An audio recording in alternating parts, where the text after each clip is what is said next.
A lot of great play that led up to that point, especially in the fourth quarter. The reversal after the touchdown for them, the fumble for you, recovering that ball back, be able to go down and march again. Just talk about just what goes on in a game like this to start off the season. It was a great football game. It was back and forth. Both sides stepped up. Both offenses did good things and then made mistakes, and defenses stepped up. It was a great football game. It's a good way to kick off the season and get started. We just ended up on the wrong end of it. How do you move past the fumbles, the missed opportunities on 4th and short, 4 consecutive series of punts? You guys kind of got over that at halftime. What were the adjustments that you made at halftime to be able to kind of get more points on the board?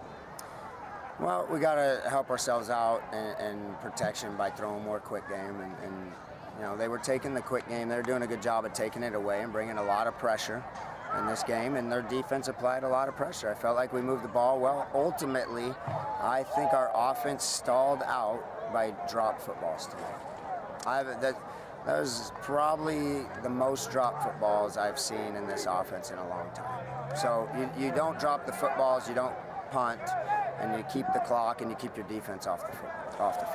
So does that allow you to kind of give Daniel a decent grade as the signal caller tonight because you were calling on him so much? Yeah, he did a good job handling it. He really stayed calm and did a good job. And the last one, they played it well. The backside safety gave him his eyes away and then turned back on the post at the last second. And it was the correct read. You just got to come off it late. So. What do you guys do to move forward for the home opener next week against Feather River? We got to pick ourselves up and get going. This is a tough loss, but it was a great football game, and they played hard. So all we do is we go back and prepare. We watch the film of their game. I'm not sure if they won or not, and get ready for a home opener and show these Sierra College fans that we're better than the scoreboard showed tonight. But I think they appreciated the effort and the guts our kids showed tonight.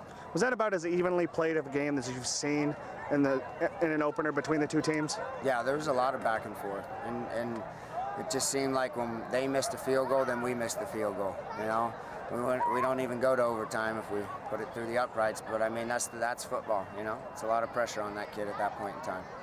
Defensively, there were some laps there in the secondary, but overall it looked like your defensive front was playing well in the first half. Is that a strong point that you can move into? Sure, they did a good job. Our defense did a good job. They ran an up-tempo offense. They got on the football very quickly at times and snapped it in a hurry. So they did a good job against that tempo. It's a good football team. Coach Walker's got a good football team. Finally, a lot of coaches say you learn more from a loss than you do from a win. What are you going to take away from this going into tomorrow's? Just the details, the little things that we didn't do right this week. You know, just the discipline aspects with a young football team, a guys being a little bit late to a meeting or something like that. You know, they're not paying attention to the little details right now. And when you don't do the little things right, you end up, you know, losing a game like this. All right, Ben, thanks for your time tonight. Okay, thank you.